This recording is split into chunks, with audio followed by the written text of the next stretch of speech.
बिस्मिल्लाहिर्रहमानिर्रहीम अस्सलाम वालेकुम रहमतुल्लाह। इमरान ख़ान को जब अदम एतमाद के ज़रिए साजिश करके निकाला गया तो इमरान ख़ान ने इंकशाफात का सिलसिला शुरू कर दिया था।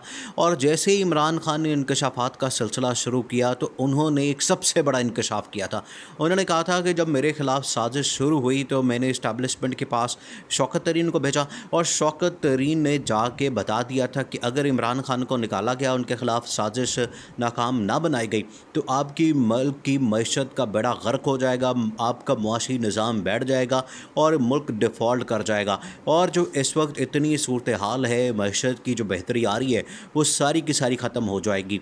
और बिल्कुल वैसा ही हुआ। अब मुल्क पहुंचा हुआ है आपका डिफ़ॉल्ट के करीब और मुल्क इस टाइम डिफ़ॉल्ट वाली सिचुएशन में आ चुका है।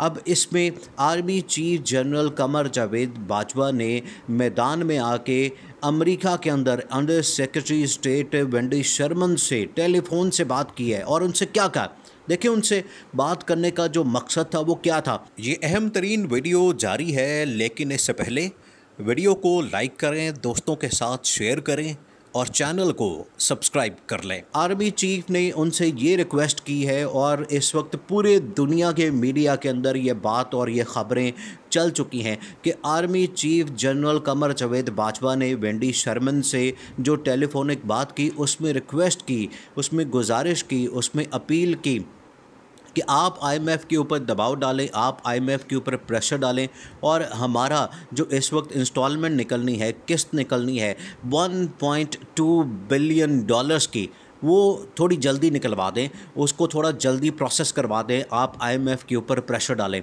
अब ये बात किसने की है? Army chief general Qamar Javed Bajwa ने। और उन्होंने वेंडी शर्मन जो कि अंडर सेक्रेटरी स्टेट है और बड़ी टॉप की ऑफिशियल है अमेरिका के अंदर, उनसे ये टेलीफोनिक बात की है और इसको अब पूरी दुनिया के मीडिया के अंदर रिपोर्ट किया जा रहा है और पाकिस्तानी चैनल्स के अंदर भी रिपोर्ट किया गया। देखिए ये मामला क्यों यहाँ पर पहुँचा और इसके ऊपर अब इमरान खान ने भी बात की है। इसके ऊपर अब इमरान खान ने इंटरव्यू में बात की कि देखिए अगर ये मामला यहाँ तक पहुँच गया और आर्मी चीफ को दरमियान में आके यूएस के साथ, अमेरिका के साथ बात करनी पड़ी है, तो इसका क्या मतलब है? इसका मतलब ये है कि आपका जो मुल्क है, आपकी सॉवरेनिटी, आपकी खुददारी, आपकी जो खुद मुख्तारी है वो दाव पर लग गई है। उसका क्या बचा है? आपने मुल्क का बेड़ा गर्क कर दिया है, ये इमरान खान ने कहा है। लेकिन ये ज़रूरत क्यों पेश आई? क्यों army chief general Qamar Javed Bajwa को वेंडी शर्मन को कॉल करनी पड़ी और क्यों उनसे रिक्वेस्ट करनी पड़ी, क्यों उनसे गुजारिश करनी पड़ी कि आप आईएमएफ के ऊपर प्रेशर डालें? देखिए जिस दिन से ये हुकूमत आई है उस दिन से इसने क्या किया है, आते साथ ही इसने मुल्क का बेड़ा गर्क करना शुरू कर दिया। इस वक्त आप डॉलर की सूरत हाल देखें, डॉलर इस वक्त ओपन मार्केट के अंदर 250 रुपये का 250 रुपये का हो गया और मुल्क डिफ़ॉल्ट के करीब जा रहा है और मुल्क के अंदर जो रिजर्व्स हैं वो दिन ब दिन कम होते जा रहे हैं।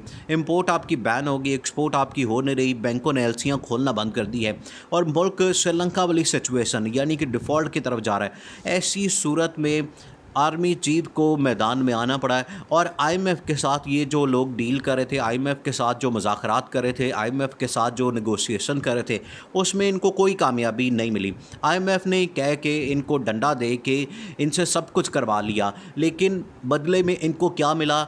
इनको कुछ भी नहीं मिल रहा और आईएमएफ इनकी बात सुनने को तैयार नहीं है। इसी वजह से army chief general Qamar Javed Bajwa को कॉल करके कहना पड़ा और ये बात करनी पड़ी और रिक्वेस्ट करनी पड़ी कि आप आईएमएफ के ऊपर प्रेशर डालें, यानी कि अमेरिका।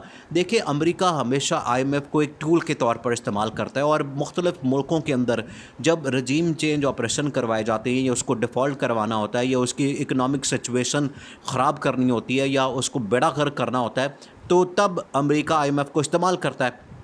अब ठीक उसी प्लानिंग के तहत अमेरिका आईएमएफ को इस्तेमाल कर रहा है और जो पाकिस्तान की खुद मुख्तारी, उसकी जो सॉवरेनिटी, उसकी जो सिक्योरिटी है, उसको दाव पर लगा दिया है। और अब ये डिमांड, अब ये रिक्वेस्ट, अब ये गुजारिश या अपील आर्मी चीफ को करना पड़ी है और ये मीडिया के अंदर लिखा गया है कि मोस्ट पावरफुल पर्सन। देखिए, सब लोग जानते हैं कि पाकिस्तान के अंदर सबसे ज़्यादा ताकत का मरकज़ कौन है, सबसे ज़्यादा ताकतवर शख्सियत कौन है, उनको पता है। इसी वजह से कहा गया कि आर्मी चीफ़ ने अब ये रिक्वेस्ट की है। अब आर्मी चीफ़ को अगर रिक्वेस्ट करनी पड़ी है तो आप देखें कि मुल्क की इस वक्त सूरत हाल क्या हो चुकी है। मुल्क का कबाड़ा निकाल दिया इन्होंने, मुल्क का बेड़ा गर्क कर दिया, मुआशी सूरत हाल तबाह कर दी है। और आके इन्होंने सिर्फ अपने केसेस माफ़ करवाने थे, अपने लिए NRO लेना था और कुछ भी नहीं किया, लेकिन मुल्क का कबाड़ा कर दिया, जिसकी वजह से आर्मी चीफ़ को अब कूदना पड़ा है और आर्मी चीफ़ अब रिक्वेस्ट कर रहे हैं। अभी कुछ दिन पहले देखें, इसकी आप पूरी बैकग्राउंड समझ लें और आपको एक ऐसा मामला जब समझना होगा कि आपको पूरी की पूरी सिचुएशन समझ आ जाएगी। अभी कुछ दिन पहले तारिक फ़ातमी, जो कि इस गवर्नमेंट के साथ हैं, इस हुकूमत के साथ है, और तारिक फ़ातमी वही जो कि डॉन लीक्स के मरकज़ी किरदार थे, उनको ये क्लीन चिट मिली थी। उस वक्त डॉन लीक्स में इनका मरकज़ी किरदार था। वो गए थे अमेरिका और अमेरिका में जाके स्टेट डिपार्टमेंट ने बाकायदा ये प्रेस रिलीज़ दी है कि अमेरिका में जाके इन्होंने Wendy Sherman under secretary state से मुलाकात की थी और स्टेट डिपार्टमेंट ने उसकी बाकायदा तस्दीक की हुई है। लेकिन जब ये मुलाकात नाकाम हुई, उन्होंने वहाँ पर मुलाकात के अंदर क्या कहा, किस मकसद के लिए गए थे तारिक फ़ातमी? तारिक फ़ातमी यही काम करने गए थे कि वहाँ पर अमेरिका को कहते, IMF के साथ डील करवाते, उसमें प्रेशर डलवाते, और साथ उन्होंने ये भी कोशिश की, ये भी उन्होंने लॉबिंग करने की कोशिश की कि शहबाज शरीफ की जो बाइडन से मुलाकात करवा दी जाए, या जो बाइडन शहबाज शरीफ को कॉल कर दें, या उनकी कोई टेलीफोनिक बात करवा दी जाए, या उनकी कोई मीटिंग करवा दी जाए 1-1.5 महीने के अंदर। अब इसी तरह से शेड्यूल तय होना था, लेकिन उसमें नाकामी हुई।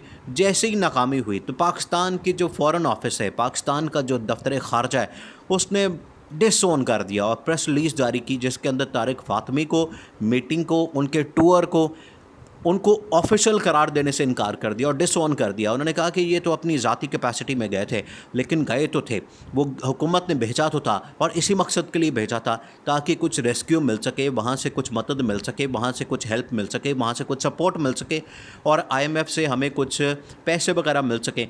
लेकिन वहाँ पर इनको नाकामी हुई, वहाँ पर ये कुछ भी हासिल ना कर सके, क्योंकि ये जहाँ भी जाते हैं इनका तासुर क्या मिलता है। जब इससे पहले सऊदी अरब गए, जब इससे पहले चाइना गए, UAE गए, वो तो यही लोग कहते हैं कि ये फ़कीर मांगने के लिए आ गए हैं। अब अमेरिका गए तो वहाँ भी यही सूरत हाल थी, वहाँ भी यही तासुर था, जिसकी वजह से इनको नाकामी का सामना करना पड़ा और पाकिस्तान के दफ्तर ख़ारजा ने भी इनको डिसओन कर दिया। इसी वजह से आर्मी चीफ़ को देखिए, उन्होंने मुल्क तो बचाना है, मुल्क तो चलाना है। इस वक्त जो मुआशी सूरत हाल है, जो डॉलर है, जो आपके करंट अकाउंट डेफिसिट है, जो आपके रिज़र्व है, वो बेड़ा गर्क कर दिया है इस हुकूमत ने।